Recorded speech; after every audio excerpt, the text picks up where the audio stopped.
भक्तिमय वातावरणात दाभिळ येथील पारायण सोहळा झाला संपन्न. याची देही याची डोळा हा आनंद मेळा भक्तांनी केला साजरा. पोलादपूर तालुक्यातील आध्यात्मिक केंद्र म्हणून ओळखले जाणारे दाभिळ या गावी नुकताच पारायण सोहळा संपन्न झाला. हा सोहळा अत्यंत आनंदी भक्तिमय वातावरणात पार पाडण्यात आला.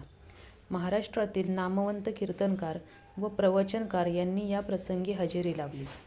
आपल्या सुमधुर वाणीने त्यांनी भक्तांना मंत्रमुग्ध केले. श्री विष्णू सहस्त्रनाम जप जपत अवघा वैष्णवी मेळावा येथे संपन्न झाला. तर साक्षात ज्ञानेश्वरीचे पारायण करून माऊलींचा संदेश संपूर्ण तालुक्यामध्ये देण्यात आला.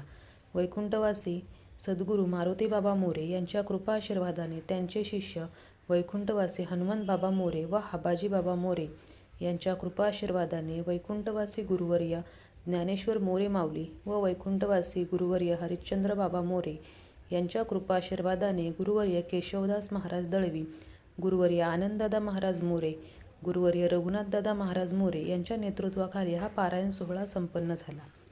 गेले 8 दिवस हा सोहळा संपन्न होत होता. सर्व भक्तांना दररोजचा महाप्रसाद दिला जात होता. अगदी आनंदी वातावरणात हा सोहळा संपन्न झाला. दाभिळ ग्रामस्थांनी अत्यंत कठोर परिश्रम घेऊन हा पारायण सोहळा यशस्वीरित्या संपन्न केला.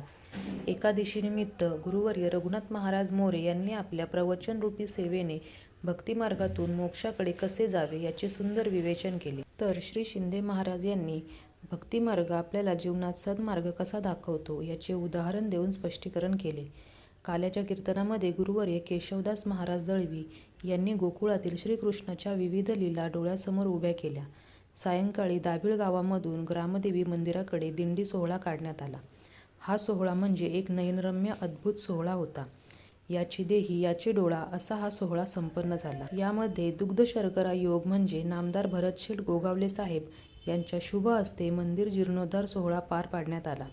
हा सोहळा यशस्वी करण्यासाठी दाभिळ ग्रामस्थ पंचक्रोशीतील मंडळी व कार्यकारिणी पदाधिकारी यांनी विशेष मेहनत घेतली. त्यांच्याकडे शरीराचं बळ होतं, त्यांच्याकडे भावाचं बळ होतं, त्यांच्याकडे विवेकाचं बळ होतं, त्यांच्याकडे वैराग्याचं बळ होतं,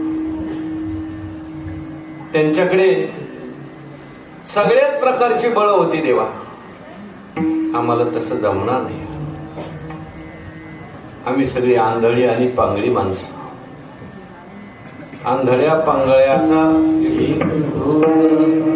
आंधळी पांगळी म्हणजे देवळा बाहेरचे घ्यायचे नाही बरं का. आपण सगळी आंधळी माणसं. आपल्याला कर्म कसं करायचं कळत नाही म्हणून आपण सगळे आंधळी. आज गेल्या अनेक वर्षे 89 वर्षापूर्वी आमचं मंदिर होतं. अनेक महात्म्याची इच्छा होती की ते कवडरू मंदिर जे आहे ते मंदिर कळसामध्ये रूपांतर व्हावं. आणि त्यांचा जो संकल्प होता तो संकल्प केशव महाराजांनी आणि इतर मंडळी सहकार्याने गावच्या सगळ्या ग्रामस्थांनी एकत्र येऊन तो संकल्प सोडला. आणि तो संकल्प आम्ही उचलून धरला. आणि ते कवडरू मंदिर जे होतं ते आम्ही कळसामध्ये रूपांतर केलं. आज मंदिराला सुरुवात केल्यापासून आम्ही 8 महिन्यामध्ये ते मंदिर पूर्ण केलं. आणि पारायणाचा जो विषय होता तो पारायणाविषयी काही तांत्रिक गोष्टी सोडल्या तर नंतर फक्त 13 दिवसामध्ये आमचा हातामध्ये वेळ होता. आणि त्या 13 दिवसामध्ये आम्ही पारायण व्यवस्थितरित्या पार पाडलं. आजचा सोन्याचा दिसा आहे अमृते पाहला. कारण अशा प्रकारचं वक्तव्य करत असताना एक आनंद होतो. कारण गेले 89 वर्ष आमच्याकडे अखंड हरिनाम सप्ताह सुरू आहे. आणि जे आमचं मंदिर होतं ते बिना कळसाचं मंदिर होतं. आणि अनेक महात्म्यांची इच्छा होती की त्याला कळस व्हावा आणि त्या मंदिराचा जीर्णोद्धार व्हावा. परंतु काही गोष्टी ह्या वेळेवरती असतात आणि वेळेने ठरवायच्या असतात. तशाचप्रमाणे हे कार्य करण्याची संधी ईश्वराने आम्हाला दिली. आणि ग्रामस्थांच्या सूचनेनुसार आणि विनंतीनुसार आम्ही सर्वजण त्या कार्यामध्ये एकत्रित आलो. हे कार्य करत असताना अनेक अडचणी समोर होत्या. परंतु गाव एकवटल्यानंतर कोणतंही अशक्यप्राय कार्य हे सहज सुलभ होतं. आणि तशा पद्धतीनं हे कार्य करत असताना जी गावची कमिटी नेमण्यात आली त्या कमिटीमध्ये आमच्याकडे पदभार देण्यात आला. परंतु पदभार देत असताना आम्ही फक्त निमित्त मात्र होतो. गावातील सर्व ज्येष्ठ आणि श्रेष्ठ मंडळी, वयोवृद्ध वडीलधारी, त्याचप्रमाणे समवयस्क आणि ह्या सर्वांची मोड बांधून सगळी सांगड घालून एकमेकांच्या सहकार्यानं हे एवढं मोठं अवघड असं वाटणारं काम हे सहज सोपं झालं आणि पाहता पाहता 1 वर्षामध्ये मंदिर कळस ते पारायणापर्यंतचा प्रवास हा सर्वांच्या सहकार्याने पूर्ण झाला. तो करत असताना त्याच्यामध्ये तालुक्यातील नामवंत अशा प्रकारचे पारमार्थिक क्षेत्रातील व्यक्ती, त्याचप्रमाणे आदरणीय आजचे नामदार भरतशेठजी गोगावले साहेब यांच्या सहकार्याने, तसेच आमचे कोल्हापूरचे भाग्यविधाते चंद्रकांतजी कळमे साहेब यांच्या प्रेरणेतून, यांच्या मार्गदर्शनातून, सहकार्यातून आणि सर्व क्षेत्रातील मान्यवरांच्या मार्गदर्शनामुळे आणि माझ्या गावातील तमाम तरुण वर्ग, वयोवृद्ध, वडीलधारी यांच्या सर्वांच्या सहकार्याने हे कार्य पूर्ण झालं. मी या सर्वांना लाख लाख धन्यवाद देतो. दाभी नगरीमध्ये जे अखंड हरिनाम सप्ताह व ज्ञानेश्वरी राजे पारायण आज संपन्न होते, हे मंदिर आणि पारायण पूर्णतः नेण्याचं काम भगवंत पाटोळ्यांनी केलेलं आहे आणि त्याला सहकार्य आपल्या माडपालातून मांगरचे आमदार, आताचे नामदार हरिभक्त नामदार भरतशेठजी गोगावले साहेब यांच्या सहकार्यातून आमचं हे मंदिर उभं राहिलेलं आहे. आणि आताच रस्त्याचं काम चालू आहे, ब्रिजचं पण काम चालू आहे. आमच्या ह्या परिसरामध्ये खूप मोठ्या प्रमाणात विकास कामे चालू आहेत.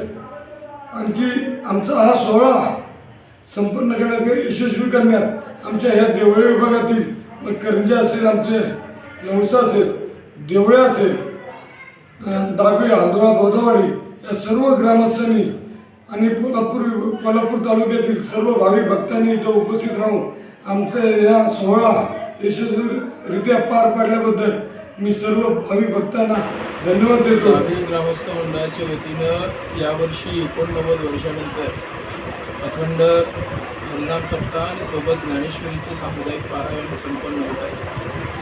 पोलादपूर तालुक्यातली ही सगळ्यात जुनी आणि पहिली वारकरी परंपरा या पोलादपूर तालुक्यात या दाभी गावातून सुरू झाली. 1934च्या दरम्यान श्री गंगूकाका शिरवळकर पडावरचे अधिकारी पुरुष भाऊसाहेब देशमुख यांचे शिष्य देवर्य हनुमंत बाबा आणि देवर्य मारुती बाबा यांच्यापासून सुरू झालेली ही परंपरा, देवर्य हबाजी बाबा यांच्यापासून सुरू झालेली ही परंपरा या दाभी गावात येऊन थांबली. त्यानंतर आज जवळजवळ 89 वर्ष नुसतं या दाभी गावात नाही तर संपूर्ण पोलादपूर, महाड, खेड या सगळ्या तालुक्यांमध्ये ही ज्ञानाची गंगा या त्रिमूर्तींच्या माध्यमातून आज सगळ्यात वाहते आहे. पोलादपूर तालुक्याचा परमार्थ आणि या पोलादपूर तालुक्याच्या परमार्थिक नदीचं उगमस्थान म्हणजे हे दाभी गाव आहे. त्या दाभी गावात संपन्न होत असणारा हा अखंड हरिनाम यज्ञ आणि सामुदायिक पारायण सोहळा आपल्या सगळ्यांच्या डोळ्याचं पारणं भिडणारा, आपल्या सगळ्यांना नैर्गम्य पडणारा हा पारायण सोहळा आपल्या सगळ्यांच्या उपस्थितीत संत सज्जनांच्या ईश्वराच्या कृपाशीर्वादाने संपन्न झाला. ही ज्ञानगंगा जी आमच्यापर्यंत आमच्या परंपरेनं आम्ही ठेवलेली आहे, वैकुंठवासी सद्गुरू संतचरणदास गुरुवर्य हरिश्चंद्र बाबा मोरे यांनी ते अधिक संपन्न केले. त्यानंतर आता सद्गुरू केशवदास महाराज जवली, सद्गुरू दादा महाराज मोरे माऊली आणि त्यांच्यासोबत मी रघुनाथ मोरे ही परंपरा अधिक संपन्न कशी होईल याच्या संबंधानं तरुणांना एकत्रित घेऊन त्यांना जास्तीत जास्त परमार्थाचे योग्य ते ज्ञानदान देऊन त्यांच्याकरवी ही गंगा अखंडितपणे चंद्रसूर्य आहे तोपर्यंत ही ज्ञानगंगा वाहत राहील त्याचा प्रयत्न करू. आपल्या सगळ्यांचे कृपा आशीर्वाद असावेत आणि असंच दाभी गावावरचं या परंपरेवरचं प्रेम आपलं अबाधित राहून एवढीच विनंती.